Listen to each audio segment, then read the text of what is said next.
Atlantska listina je imela velik pomen, saj je pomenila začetek oblikovanja velike protifašistične zveze, bila je tudi velika spodbuda in upanje za vse, ki so se bojevali proti nacizmu.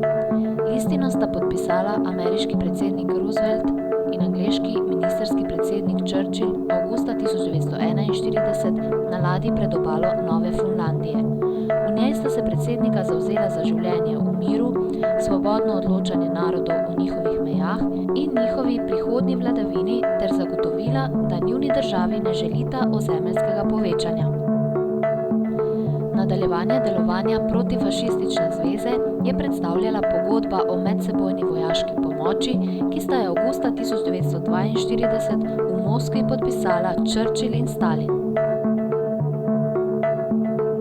Na konferenci v Casablanki v Maroku januarja 1943 sta se srečala Churchill in Roosevelt.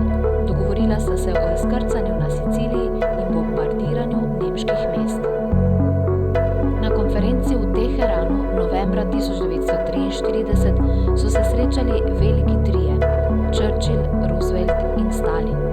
Uskladili so vojaške načrte za uničenje nemških sil, dogovorili so se o izkrcanju zaveznikov v Franciji, Jugoslaviji so zagotovili celovitost po vojni ter priznali partizansko gibanje pod vodstvom Tita.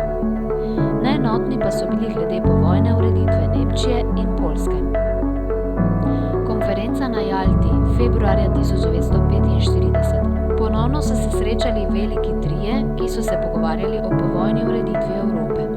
Dogovorili so se, da bodo porazili Nemčijo, jo razorožili in razdelili na 4 okupacijske cone pod vodstvom zavezniških sil. Poljski bo pripadal ves nemški vzhod, v državah vzhodne Evrope pa bodo izvedene svobodne volitve. Dogovorili so se tudi o ustanovitvi organizacije Združenih narodov in da bo Sovjetska zveza napovedala vojno Japonski. Konferenca na Jalti je prinesla nesoglasja med Stalinom in Churchillom. Na konferenci v Potsdamu julija 1945 je bilo zaradi odkritih nesoglasij zaradi povojne ureditve sveta sklenjeno malo dogovorov. Dogovorili so se o načrtih za nemške okupacijske cone, o sojenju nacističnim voditeljem ter o vojni odškodnini.